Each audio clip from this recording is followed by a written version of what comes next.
왜 입교를 받아야 하나요? 오늘 이 질문의 시작은 저희 딸입니다. 공교롭게도 오늘 입교 받는 이 자리에 입교자로서 또한 앉아있는 이야기라서 조금 어색한 이야기이긴 하지만 왜 입교를 받아야 하나요? 이 질문은 저희 딸만의 질문은 아니라고 생각을 합니다. 아마 입교를 받아야 하는 모든 또래 친구들의 질문일 수밖에 없지 않나라는 생각을 해보게 됩니다. 1년 전 저희 딸이 작년에 입교를 받을 수 있는 나이가 되었습니다. 그런데 작년 이맘때 입교를 신청하는 기간에 저희 딸이 저를 찾아와 심각한 표정으로 묻습니다. 아빠, 왜 입교를 받아야 하나요? 라고 묻습니다. 마음 같아서는 너는 목사 딸이니까 입교를 받아야 돼 라고 이야기해 주고 싶었지만 놀란 가슴을 쓸어내리며 아주 담담한 표정으로 물었습니다. 왜? 이번에 입교 받기 싫어? 그러자 저희 딸이 아주 당당한 표정으로 저에게 이야기합니다. 아빠, 저는 예수님을 믿고 예수님을 나의 구원자라고 생각하고 있는데 왜 꼭 앞에 나가서 입교를 받아야 하나요? 나는 매주 교회 나와서 예배 시간에 신앙 고백을 하고 있고 지금도 믿음 안에서 살아가고 있는데 왜 굳이 그 많은 사람들 앞에 나와서 제가 입교를 받아야 하나요? 그래서 제가 그래도 목사이니까 열심히 설명하기 시작을 했습니다. 세례의 의미, 입교의 의미 잘 설명해 주었습니다. 세례라는 것은 옛사람은 죽고 그리스도 안에서 새 사람으로 다시 살아나는 거야, 살아가는 거야. 신앙적 의미도 설명해 줬습니다. 하지만 저희 딸의 입장은 단호했습니다. 그래서 왜 입교를 받아야 하나? 또 설명을 시작했습니다. 단순히 그런 신앙적 의미가만 있는 것이 아니라 교회 공동체 안으로 들어오는, 교회 안으로 들어오는 그런 공동체적인 의미도 있단다. 그리고 그것이 그런 과정이란다. 열심히 또 설명하고 또 이해시켜 주었습니다. 그러자 살짝 설득되는 듯한 저희 딸, 그래도 아직 마음이 내키지 않는다고 합니다. 그래서 저는 목사이지만 또 한 아이의 아빠이기 때문에 그러면 이번에는 받지 말라고 했습니다. 왜냐하면 입교라는 것은 부모의 신앙이 아닌 본인 스스로의 신앙으로 하나님 앞에 서야 하는 그 순간이기 때문에 1년의 시간이 아깝기는 하지만 그래도 좋다라고 허락을 했습니다. 그리고 오늘 드디어 이 자리에 앉아 있습니다. 왜 입교를 받아야 하나요? 아마 아직도 저희 딸은 이 질문에 대해서 정확한 답을 찾지 못했을 거라고 저는 생각을 합니다. 그리고 많은 청소년들도 오늘 이 자리에 있는 친구들도 입교 교육을 받았지만 여전히 이 질문이 마음 한켠에 남아있다라고 생각을 합니다. 그래서 오늘 이 귀한 입교 예식을 앞두고 이 질문에 대해서 제가 저희 딸에게 대답했던 두 가지 말고요. 그 두 가지로는 설득이 안 되더라고요. 이 두 가지 말고 성경에서 이야기하는 가장 명확하면서도 가장 간단한 대답 두 가지를 오늘 들려주려고 합니다. 오늘 본문 사도행전 10장 40절, 47, 48절 다시 한번 읽어볼까요? 두 절입니다. 함께 읽습니다. 이에 베드로가 이르되 이 사람들이 우리와 같이 성령을 받았으니 누가 능히 물로 세례 베풀을 금하리요 하고 명하여 예수 그리스도의 이름으로 세례를 베풀라 하니라. 그들이 베드로에게 며칠 더 머물기를 청하니라. 아멘. 왜 입교를 받아야 하나요? 입교는 세례의 연장선입니다. 일반적인 세례, 저희 교단에서 정해놓기는 13세 이상이 되었을 때 받을 수 있는 것이 세례입니다. 하지만 6세 이하의 어린 자녀라면 부모님의 신앙 고백으로 유아 세례를 받을 수 있습니다. 바로 오늘 이 자리에 앉아있는 우리 중등부 친구들은 모두 그 부모님들의 신앙 고백으로 유아 세례를 받은 친구들입니다. 물론 최근에 총회법이 한번 바뀌어서 여기 있는 아이들은 6세 이하가 아니라 2세 이하, 만 24개월 이전에 유아 세례를 받은 친구들입니다. 교리문답에 이렇게 나와 있습니다. 어떤 사람이 세례를 받을 수 있습니까? 정답은 이렇습니다. 예수님을 메시아, 하나님의 아들을 믿고 그에게 순종을 고백한 사람이 세례를 받을 수 있습니다. 세례를 받을 수 있는 사람은 명확합니다. 예수님을 하나님의 아들이고 나의 구세주로 믿고 그 예수님께 순종하기로 고백하는 사람이 세례를 받을 수 있습니다. 그는 신앙 공동체인 교회 안에 있는 사람이어야 하며 세례 후에 교회의 정식 회원으로 받아들여지는 것이 세례입니다. 또한 세례교인의 어린 자녀들도 부모의 신앙 고백에 따라 유아 세례를 받을 수 있습니다. 여기 있는 친구들이 바로 그 유아 세례를 받은 친구입니다. 그렇다면 입교는 이렇게 이어집니다. 입교는 유아 세례를 받은 사람이 장성해서 스스로 예수 그리스도를 구주로 고백하고, 그래서 제가 억지로 안 한 겁니다. 스스로 예수 그리스도를 구주로 고백하고 하나님의 은총에 대한 개인적인 응답을 하도록 하는 예식이 바로 이 입교 예식입니다. 이 입교 예식을 통해서 교회는 저들에게 교인으로서의 의무와 권리를 부여합니다. 목사는 세례 문답 이 시간을 통해서 당회 앞에서 신앙을 고백하도록 하며 회중 앞에서 이 사실을 확인하고 저들이 세례교인됨을 제가 공표해야 하는 것이 저의 의무입니다. 오늘 본문은 예수님의 제자인 베드로가 로마 백부장인 고넬료의 집에 방문한 내용입니다. 사실 베드로는 예수님의 제자이긴 했지만 유대인으로서 이방인의 집에 들어가는 것을 탐탁하게 생각하지 않았습니다. 그리고 이방인들에게까지 세례를 베풀어야 한다는 것에 대해서 마음으로 동의하지 않았습니다. 그래서 베드로는 늘 복음을 전할 때 이방인들을 중심으로 복음을 전했습니다. 유대인들을 중심으로 복음을 전했습니다. 그리고 그 유대인들 중에서도 소외받고 가난하고 그 유대인들이 조금 멀리하는 사람들에게 더 다가가서 복음을 전한 사람입니다. 그러던 어느 날 베드로가 하나님 앞에 기도하고 있을 때 하나님이 환상을 하나 보여줍니다.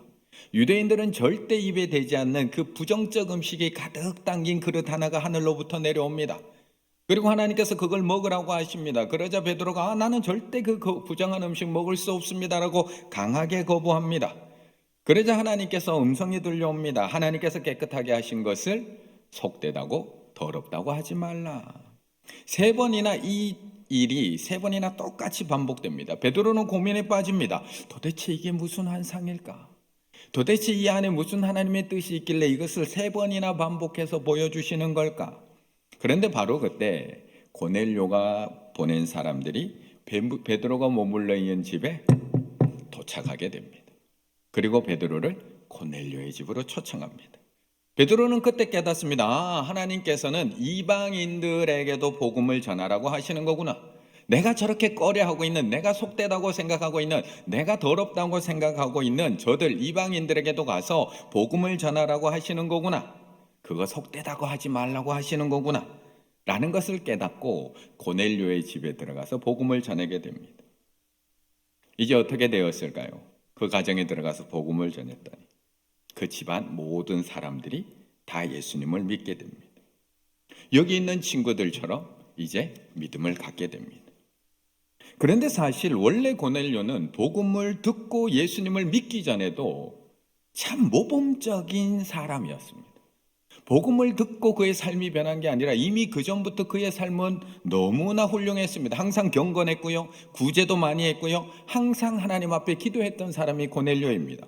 2절에 보면 이렇게 이야기합니다. 그가 경건하여 온 집안 사람들과 더불어, 온 집안과 더불어 하나님을 경외하며, 혼자만 경외한 것도 아닙니다. 온 집안 사람들, 그 자녀들까지 다 하나님을 경외하며 백성들을 많이 구제하고 하나님께 항상 기도하던 사람입니다. 그런데 이제 베드로가 찾아와서 예수 그리스도가 우리의 구주 되심을 그들에게 전하고 이제 믿게 되었으니까 얼마나 훌륭한 신앙이 되었을까요? 예수님이 우리의 구주 되심을 믿기 전에도 경건하고 기도하던 사람이 이제 예수님까지 믿게 되었으니까 그렇다면 그걸로 충분한 것 아닌가요? 하나님 경외하고 구제 많이 하고 하나님께 항상 기도하고 이제 예수님의 하나님의 아들 되심과 우리의 구주 되심까지 믿었다면 뭐가 더 필요할까요? 그런데 오늘 본문 47, 48절 이에 베드로가 이르되 이 사람들이 우리와 같이 성령을 받았으니 누가 능히 물로 세례 베품을 그 말이요. 명하여 예수 그리스도의 이름으로 세례를 베풀라. 이제 세례를 베풀고 있다는 겁니다. 뭐가 부족해서? 도대체 뭐가 부족해서? 그런데 고넬료만 세례를 베푼 것이 아니라 이 사람들이 예수를 믿게 고넬료에게만 세례를 베푼 것이 아니라 이 사람들이 그 집안에 있는 모든 사람들에게 다 세례를 베풀고 있다는 겁니다. 그 집안에 속한 가족들, 그 집안에 함께 있는 부하들, 종들에 이르기까지 온 집안 사람들에게 다 세례를 베풀고 있습니다. 그렇다면 그 안에는 어린아이들은 없었을까? 또 다른 식구들은 없었을까? 오늘 본문뿐만 아닙니다. 사도행전 16장에 보면 빌립보에 사는 간수 이야기가 나옵니다. 바울과 디모데가 빌립보 감옥에 갇혀 있다가 그 감옥을 지키던 간수의 집에 오늘과 똑같이 방문하게 됩니다. 그리고 오늘과 똑같이 그 간수의 집에 가서도 바울이 복음을 전하게 됩니다. 그 사건도 똑같이 이렇게 기록합니다. 사도행전 16장 33절 34절. 그 밤 그 시각에 간수가 그들을 데려다가 그 맞은 자리를 씻어주고 자기와 그 온 가족이 뭘 받았어요? 다 세례를 받은 후 그들을 데리고 자기 집에 올라가서 음식을 차려주고 그와 온 집안이 하나님을 믿음으로 크게 기뻐하니라. 왜 세례를 받고 왜 입교를 받아야 하나요? 예수님만 나의 구주로 믿고 잘 살아가면 되는 것 아닌가요? 저 신앙 가지고 살아가면 되는 것 아닌가요? 예수님이 나의 죄를 십자가에서 위해서 죽으신 것, 그리고 3일 만에 부활하신 것, 그것만 잘 믿고 기도하며 살아가는 것 되는 것 아닌가요? 꼭 이렇게 온 가족이 다 세례를 받아야 되고 온 가족이 또 다 이렇게 입교를 받아야 하는 걸까요? 그렇다면 왜 바울은 굳이 가는 곳마다 이렇게 온 가족들에게 다 세례를 베푼 것일까요? 그냥 복음만 전하고 떠나면 되지.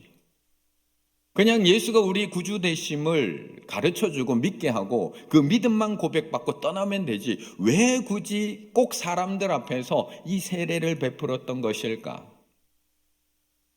가장 명확하고 간단한 답 두 가지. 첫 번째 마태복음 3장 16절 17절 함께 있습니다. 예수께서 세례를 받으시고 곧 물에서 올라오실새 하늘이 열리고 하나님의 성령이 비둘기같이 내려 자기 위에 임하심을 보시더니 하늘로부터 소리가 있어 말씀하시되 이는 내 사랑하는 아들이요 내 기뻐하는 자라 하시니라. 아멘. 그렇다면 예수님은 왜 세례를 받아야 했나요? 예수님은. 우리도 왜 입교를 받아야 하는지 궁금한데 하나님의 아들이신 예수님, 죄 없으신 예수님, 우리를 구원하러 오신 예수님은 왜 세례를 받으셔야 했나요? 우리만 이해가 안 되는 게 아닙니다. 왜 예수님은 세례를 받아야 했나? 우리만 이해가 안 되는 게 아니고 우리가만 궁금한 게 아니라 예수님께 물 세례를 베풀고 있는 세례 요한도 이해를 하지 못했습니다. 마태복음 3장 14절에 보면 이렇게 이야기합니다. 요한이 말려 이르되 예수님이 세례 받으러 나오니까 세례 요한이 말립니다. 이해가 안 되거든요. 내가 당신에게 세례를 받아야 할 터인데 당신이 왜 내게로 오시나이까? 요한이 말려 이르되 말렸다 디아콜로 완강하게 혹은 철저하게 막는 해. 완강하게 말리는 아이고 오지마. 왜 세례를 받으시려고 합니까? 왜? 똑같습니다. 그럼에도 예수님은 세례 요한에게 세례를 받습니다. 물론 여러 가지 이유가 있지만 네 가지 정도 이야기 드리면 이 예수님의 세례는 예수님의 공생애가 시작된다는 신호, 그것을 알리는 시작점입니다. 둘째는 구약 예언의 성취이고 셋째는 하나님의 뜻에 순종하는 거고 넷째는 우리와 똑같이 죄인 되셔서 모든 죄를 내가 다 짊어진다는 의미를 가진 세례입니다. 그런데 이런 이유 다 몰라도 됩니다. 오늘 입교받는 우리 친구들 딱 하나만 기억하면 됩니다. 예수님도 세례를 받으셨다는 거. 인사 한번 나누시겠습니다. 예수님도 세례 받으셨습니다. 예수님도 세례 받았다는 것만 기억하면 됩니다. 왜 세례를 받아야 합니까? 왜 입교 받아야 합니까?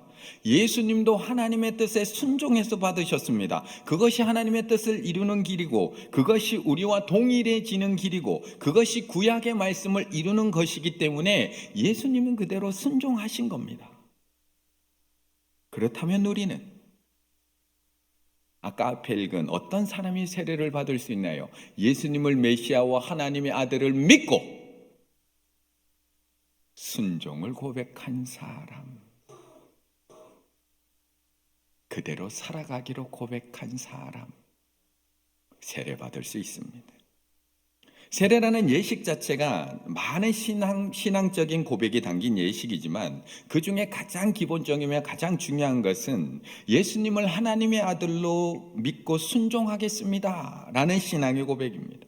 이제 저도 예수님처럼 따라 살아가겠습니다. 예수님의 모습대로 살아가겠습니다. 고백이 담긴 예식, 그것이 세례이며 그것이 입교입니다. 그렇다면 그 순종의 첫 출발인 세례와 입교 받아야 할까요? 안 받아도 되는 걸까요? 당연히 받으면서 그 신앙을 고백하는 겁니다. 아직도 7명 중에 2명이 받아들이지 못하고 있습니다. 그래서 두 번째 이유로 들어갑니다. 두 번째 더 명확한 이유. 마태복음 28장 19절 20절 함께 읽습니다. 그러므로 너희는 가서 모든 민족을 제자로 삼아 아버지와 아들과 성령의 이름으로 세례를 베풀고 내가 너희에게 분부한 모든 것을 가르쳐 지키게 하라. 볼지어다 내가 세상 끝날까지 너희와 항상 함께 있으리라 하시니라. 아멘. 왜 세례를 받고 왜 입교를 받아야 하나요? 아니 아무리 그렇다고 해도 우리가 왜 꼭 예수님하고 똑같이 받아야 하나요? 예수님만 받으시면 되지 뭐 우리까지 꼭 세례를 받아야 하나요? 우리 중학생이면 충분히 물을 수 있습니다. 우리 중학생들이 뭐든지 불만이기 때문에 충분히 물을 수 있습니다.